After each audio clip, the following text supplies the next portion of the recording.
Buenas, buen día, mi nombre es Paola Suárez. Mi grupo está conformado por Jennifer Andrea Ariza, Inelda Menjura y José Nevardo Vargas. Vamos a hablar sobre el caso del Citibank, el cual se vio envuelto en un escándalo, ya que ingresaban dineros al banco y estos no eran previamente verificados para conocer su origen. Grandes sumas de dinero ingresaron al banco, sobre todo de personas poderosas de México, en donde en ningún momento se investigó, sino que se dio vía libre para el acceso de estos dineros. La ejecutiva encargada de esa oportunidad, Amy Elliott, tal vez por agilizar el papeleo o tal vez porque fue amenazada o sobornada para que no investigara a fondo de dónde provenían estos dineros, incurrió en un mal procedimiento. Personajes como el expresidente Omar Bongo, el cual tenía un régimen de dictador en donde callaba a sus opositores a sangre y fuego, llegando a tener una gran fortuna debido a sus más de 40 años en el poder en ese país. El esposo de la exministra de Pakistán, el señor Asif Ali Zardari, el cual en el año de 1990 fue condenado por corrupción y chantaje. También fue condenado por inducción al asesinato de un miembro de su familia. El señor Raúl Salinas de Gortari, hermano del presidente de México, Carlos Salinas de Gortari, en el periodo de 1988 a 1994, este señor desempeñó cargos en la Administración Pública Federal de México durante 20 años. Fue investigado y condenado sobre la obtención de su patrimonio, ya que se creía que venían de actividades ilícitas. También fue sentenciado por el crimen de su excuñado y duró 10 años detenido. Estos son algunos de los clientes los cuales había realizado transacciones en la entidad bajo la supervisión de esta ejecutiva Amy Elliott, los cuales, siendo investigados por la auditoría, se dieron cuenta de que los dineros no eran 100% limpios y con base en el control interno de la entidad debían haber sido examinados con detenimiento para poder seguir con las transacciones que allí se realizaron. Esto nos lleva a pensar que debe haber un control interno donde primen los principios, los métodos y procedimientos que coordinados de manera eficiente se logra tener un control de los recursos. Además, nos ayuda a prevenir y detectar fraudes y errores dentro de los procedimientos que se desarrollan en la entidad. Y pues así evitar eventos como lo ocurrió en el Citibank, donde su imagen y su nombre se vio manchado por las malas prácticas de sus empleados, donde no siguieron los procedimientos internos del banco y al momento de la auditoría pues se detectó esta falla grave y ocasionó un gran revuelo en las entidades bancarias de ese momento. Continúa mi compañera Inelda Menjura. Buenas noches. Una de las debilidades del control interno en una entidad es incumplir los controles que se deben llevar o parte de ellos, ya que pues la baja supervisión que se haga, el incumplimiento en los aspectos de los controles afectan y son una debilidad en el sistema. Hay debilidades en el control interno que no tienen mucha trascendencia o mucha importancia, pero en su defecto, pues lo que se busca con estos sistemas es crear un control fuerte, un sistema que sea un sistema fuerte, que minimice los riesgos dentro de la entidad. El poco monitoreo, la mala gestión en las políticas, en las entidades financieras son en muchos casos, pues, los visibles, son en muchos casos notorios. Las entidades financieras tienen la responsabilidad de prevenir el fraude, de prevenir el lavado de activos desde sus organizaciones. Ellos deben implementar buenas prácticas, sistemas de control interno de acuerdo con las leyes y con las normas que este tipo de organización, que a este tipo de organización se les exige. El incumplimiento en las leyes, en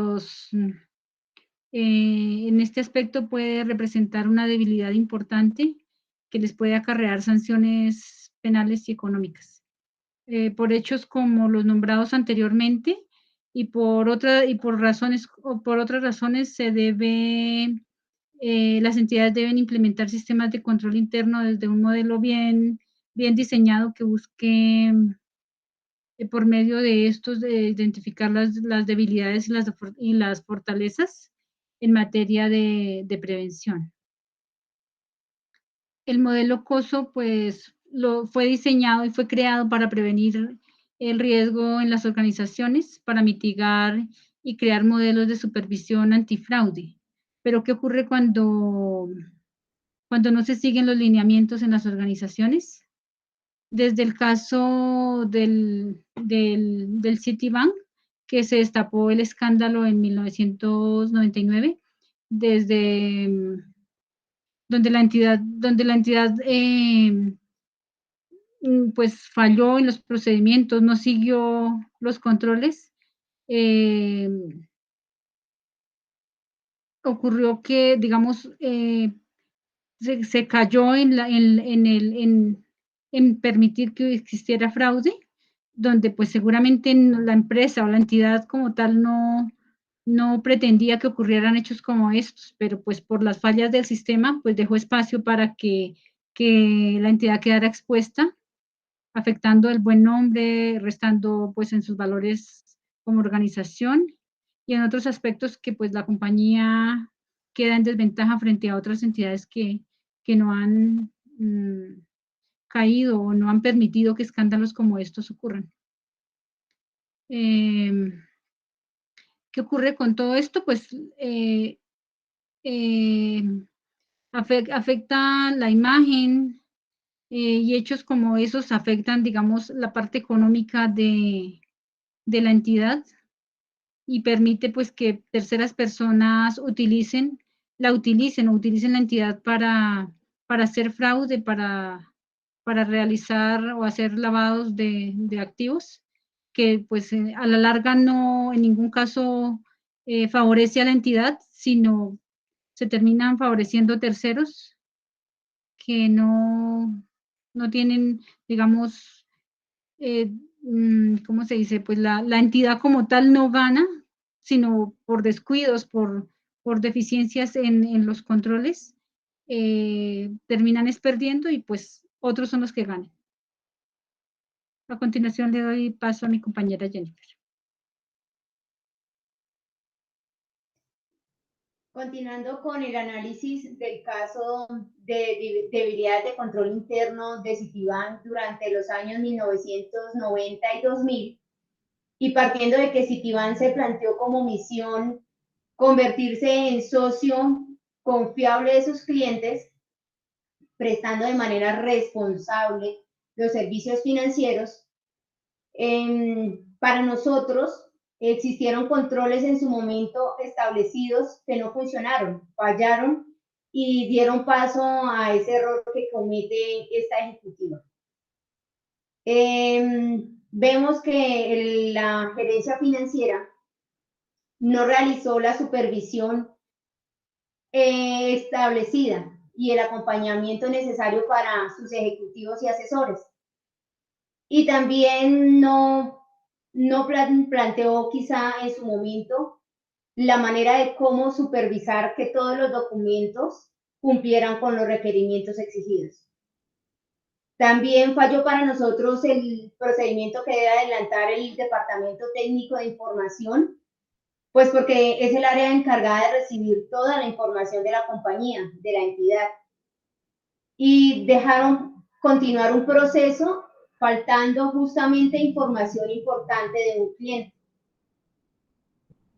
El departamento o la dependencia de responsabilidad social también presentó fallas, ya que no solo se debe encargar de una imagen o mostrar al mundo la imagen de la compañía, sino que también debe enseñarle a sus empleados y grupo de trabajo que es importante realizar su trabajo de manera responsable, de manera correcta, para evitar caer en problemas legales o incumplimiento de normas, ya que trae o perjudica directamente a la compañía o a sus empleados. De igual manera, pensamos que el Departamento de Contabilidad presenta fallas porque vemos y sabemos que esta dependencia va a recibir de alguna manera la información, ya que todos los movimientos contables y todo el historial de contabilidad de la compañía debe estar respaldado justamente con documentos.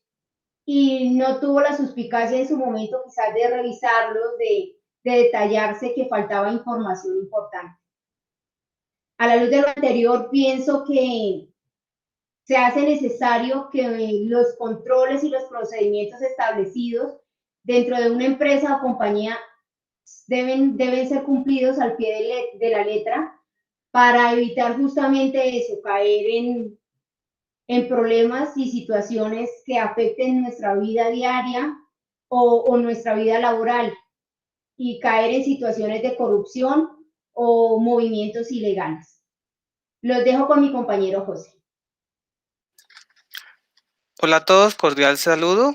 Entonces, para explicar la tercera pregunta que hace referencia a por qué no se siguieron los procedimientos establecidos, entonces no solo nos quedamos con lo que teníamos en el texto, sino indagamos también en muchas más fuentes y encontramos pues que esto también se puede deber a que las entidades reguladoras hubo una demora para intervenir las entidades financieras y hubo una laxitud en los controles de corrección de deficiencias.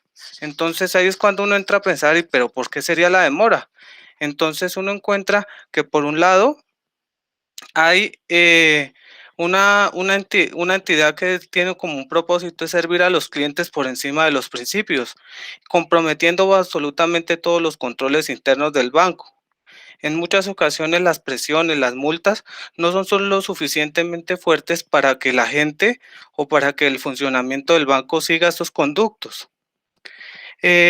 A la vez que pues cuando uno está pensando en estas características que diría uno que se requieren muchas más multas, unas multas más fuertes o unas penas de cárcel que inviten no solamente a los trabajadores sino a nivel general a que no se puede seguir de esta forma y que por otro lado hay una imagen que se debe cuidar. Entonces, porque un banco que tiene que cuidar la imagen y las inversiones de las demás personas. Decimos también que hay también la laxitud por parte de las entidades reguladoras, porque si el banco no reporta, pues va a ser muy difícil de que las entes, digamos, judiciales puedan actuar en su momento. Entonces, para ellos va a ser muy atractivo de poder de cierta manera mantener ese flujo de gente o que los dineros no los lleven a otro lado y se sigan manteniendo, digamos, como este esquema. Entonces, ¿cuál va a ser la idea? Como mantener los objetivos del banco comprometiendo los controles internos. Entonces, esto a la larga, pues va a desencadenar no solo los riesgos propios de esta actividad, sino la pérdida de capitales o la pérdida de dineros. Entonces, también decimos que la parte de la gestión humana se ve comprometida porque no hay como el seguimiento suficiente al comportamiento de los empleados. Entonces, no puede ser posible de que alguien llegue o que mantenga o que tenga conocimiento sobre algo que está pasando mal en otros países y no se haga ese seguimiento a esa persona. También en los movimientos de los valores. Si una persona tiene una profesión en la que no gana mucho dinero, entonces no es posible que tenga movimientos de valores muy altos de un mes a otro y lo mismo pase con los retiros. Entonces Asociado a esto también está la escasa orientación de los empleados para que el trabajo se ejecute en el cumplimiento de las leyes. Entonces, hablamos de que hay que ayudar a los clientes, hay que concientizarlos, hay que canalizar recursos para que puedan ser enviados a otros lugares. Hay que evitar toda esta parte y no supervisan de forma adecuada a quienes hacen uso de los servicios financieros. Como conclusión, los incumplimientos en los deberes y obligaciones por parte de empleados y empleadores van a conducir siempre a la aparición de riesgos que afectan el desarrollo de objetivos planteados por la organización de la empresa, de las organizaciones, y toman más trascendencia cuando se trata de comunicar la información, no solamente al exterior, sino la imagen o la información que se manejan entre empleados. Entonces, de pronto para ellos pueden que, digamos, están los controles, no se siguen, pero como no pasa nada, entonces ahí es donde tenemos que entrar a mirar para corregir esos actos y evitar que sigan sucediendo. Entonces, aquí terminamos y esperamos que haya sido de agrado esta sustentación.